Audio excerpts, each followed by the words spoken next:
আজকে যে বিষয় নিয়ে আলোচনা করছি আমাদের হাতের সমস্যা। এইখানে হাতটা মানে ব্যথা করতে পারে, রিস্ট জয়েন্টের সমস্যা হতে পারে, তার জন্য কি করতে হবে আমি প্র্যাকটিক্যালি দেখাচ্ছি একটা স্কেলেটন নিয়ে। সাধারণত আমরা কি করি, কোনো কারণে এখনকার দিনে বেশিরভাগ মহিলাদের এই রোগটা দেখা দিচ্ছে, কারণ এই কার্পাল টানেল সিনড্রোম, এটা বলে কার্পাল বলে, কার্পালের বোনসগুলো এইগুলো সমস্যা দেখা দেয়, রিস্টের সমস্যা দেখা দেয়, সেইগুলো নিয়ে আজকে আলোচনা করছি। পেনটা কী করে রিলিফ হয়ে যাবে বাড়িতে থাকলেই, সেই বিষয় নিয়ে আজকে আলোচনা করছি। আর একটাই কথা বলি, আমার হোয়াটসঅ্যাপ নাম্বার থেকে কোনো অসুবিধা হলে আমাকে জানাবেন, আমি আপনাকে হেল্প করে কথা দিলাম। আর একটাই অনুরোধ থাকলো, সাবস্ক্রাইব করতে ভুলবেন না, বেল আইকন টিপতে ভুলবেন না, সবাই কিন্তু শেয়ার করতে ভুলবেন না। কারণ রিস্টের সমস্যা থাকলে এই সিম্পল টপিক্সটা বা সিম্পল এক্সারসাইজটা আপনি যদি করতে পারেন তাহলে আপনার হাতে ব্যথা চলে যাবে উইদাউট এনি ডক্টর কনসাল্ট। কোনো ডাক্তারের সঙ্গে যোগাযোগ করতে হবে না, আমি গ্যারান্টি দিচ্ছি আপনার হাতের সমস্যা ঠিক হয়ে যাবে। তো দেখুন ভিডিওটা শেষ পর্যন্ত। আর একটাই অনুরোধ থাকলো, সবাই কিন্তু শেয়ার করতে ভুলবেন না, কারণ আপনি উপকার পাবেন আমি জানি। দেখুন ভিডিওটা শেষ পর্যন্ত।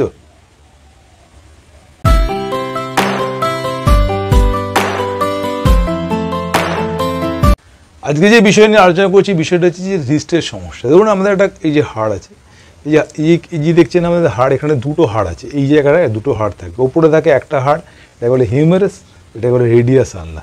রেডিয়াস হচ্ছে বুড়ো আঙুলের দিকটা যে হাড়টা থাকে, এটা বলে রেডিয়াস, এটাকে বলে আলনা।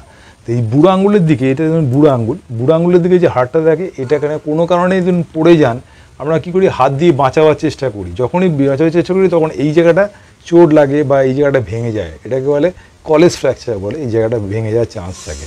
তো সেটা অন্য প্রশ্ন, কিন্তু প্রশ্নটা হচ্ছে কি, আমাদের হাতের এই জায়গাটা ব্যথা করে, ঠিক হাতের এই পজিশনটা ব্যথা করে, হাতের রিস্টের এই জায়গাটা আমাদের ব্যথা করে। তার জন্য আমি কি করতে হবে কি, যে আমাদের রিস্টের সবসময় দেখতে হবে যে আমরা সবসময় হাত মুঠো করে ঘুমোই, হাত মুঠো করে কোনো কাজ করি, তো আমাদের ভেতর দিকের মাসেল সবসময় স্ট্রং থাকে, সবসময় বডির ভেতর দিকের মাসেলসগুলো, ইনওয়ার্ড মাসেলসগুলো সবসময় স্ট্রং, এবং আমাদের বাইরের দিকে মাসলগুলো সবসময় উইক হতে শুরু করে। যখনই আপনি কাজ কম করবেন বা কাজ যখন আমাদের সেই লেবার মানে প্রচুর পরিশ্রমী কাজ, যেরকম আগে কাছাকাছি কাজ হতো বা প্রচুর মানে বাটা মহিলারা কাজ করতো, বা অন্যান্য যে ধরুন কোনো কিছু একটা ফিজিক্যাল অ্যাক্টিভিটিস বলতে ধরুন এই ঘষাঘষি করা, জামা কাপড়ে ঘষাঘষি, এই যে পার্টগুলো আস্তে আস্তে এগুলো বন্ধ হয়ে যাচ্ছে মেয়েদের লাইফস্টাইলে বা ছেলেদেরও লাইফস্টাইলে, যে পরিশ্রমী ব্যাপারটা বন্ধ হয়ে যাচ্ছে, তার জন্যই হাতের সমস্যা দিনের পর দিন বাড়ছে। কারণ টেনিস এলবোর সমস্যা হচ্ছে, এইখানে ব্যথা হলে টেনিস এলবো হয়, এখানে ব্যথা হলে গালফার্স এলবো হয়, তারপরে রিস্টের সমস্যা,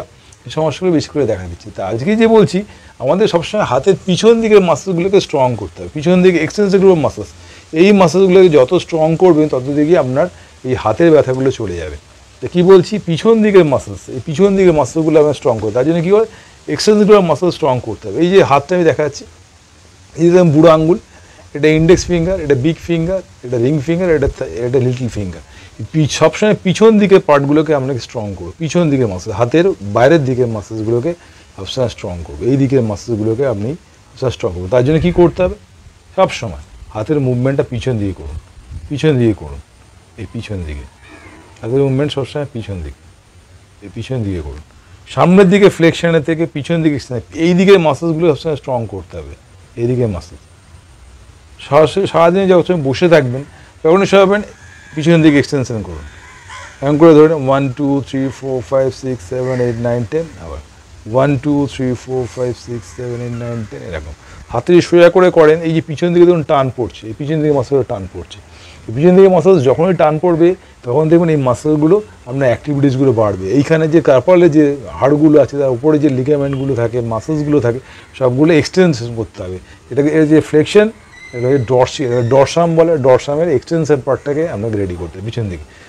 এটা করুন 1 2 3 4 5 6 7 8 9 10, 1 2 3 4 5 6 7 8 9 10, 1 2 3 4 5 6 7, এখানে 10 সেকেন্ড করে আপনি করতে থাকুন। বাবাদের বলে যে টেকনিক আমি দেখিয়ে দিচ্ছি, আপনাকে অ্যাপ্লাই করতে হবে আপনার মতো করে, কারণ আপনার বডি কী কন্ডিশনে আছে, আপনার বয়স কত তা আমি জানি না, কিন্তু আপনাকে এক্সটেন্সর গ্রুপ অফ মাসেলস, মূল কথা হচ্ছে পিছন দিকের মাসেলগুলো আপনাকে স্ট্রং করতে হবে।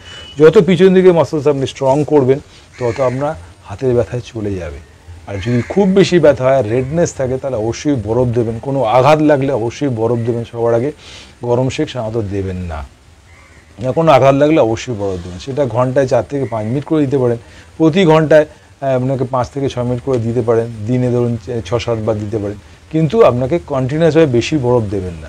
ব্যায়াম করার পরে অবশ্যই বরফ দেবেন, এখানে রিল্যাক্স হয়ে মাসেলসটা, আর আপনি আরাম পাবেন উইদাউট এনি মেডিসিন, কিছু খেতে হবে না। আর ক্যালসিয়ামের জন্য আপনাকে অবশ্যই সাদা তিল খান আর রৌদ্রে থাকুন, ওরকম প্রাকৃতিক রৌদ্রে থাকুন, তাহলে দেখবেন আপনি আপনার ভিটামিন ডি ডেফিসিয়েন্সি হলে এগুলো দেখা দিতে পারে। ভিটামিন ডিটাও আপনার শরীরের মধ্যে প্রডিউস হয়ে গেলো, হাড়ের বোন ডেন্সিটি, এই যে হাড় দেখছেন হাড়টা স্ট্রেনথেনিং হলো, তার সঙ্গে সঙ্গে পিছনে মাসেলসগুলো স্ট্রেনথেনিং হলো, তার ব্লাডে ফ্লো ঠিক মতো থাকলো, সব কিছু ঠিক থাকবে। রৌদ্রে থাকা, ভিটামিন ডি যেরকম পাচ্ছেন, তার সঙ্গে ক্যালসিয়ামের জন্য সাদা তিল খাওয়া, যেরকম বলেছি, দুধের থেকে 8 গুণ বেশি ক্যালসিয়াম পাওয়া যায়, সেটা regular wise extensive group of muscles, পিছন দিকের মাসেলসের ব্যায়াম 1 2 3 4 5 6 7 8 9 10 1 2 3 4 5 6 7 8 9 10 এই ব্যায়ামগুলো করতে পারে।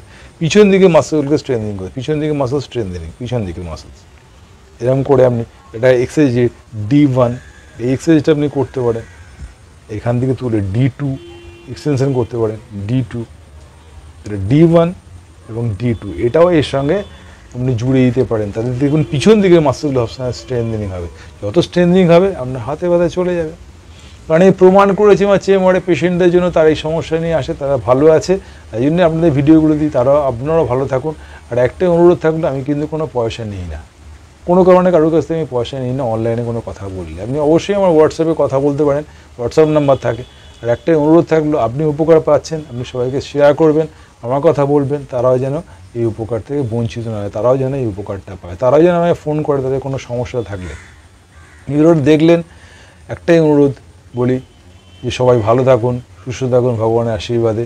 সবাইকে আমি নমস্কার করে জানাই, গুরুজনদের মায়েদের নমস্কার করে জানাই, তারাও আপনাদের কোনো অসুবিধা হলে আমাকে জানাবেন। গুরুজন যারা বয়স্ক লোক, তাদেরকেও আমি নমস্কার করে জানাই, তারাও ভালো থাকুন, সুস্থ থাকুন, আর আমার ভিডিও আরও করে দেখতে থাকুন। প্রচুর ভিডিও এই রিলেটেড আছে। সবাই ভালো থাকুন, নমস্কার।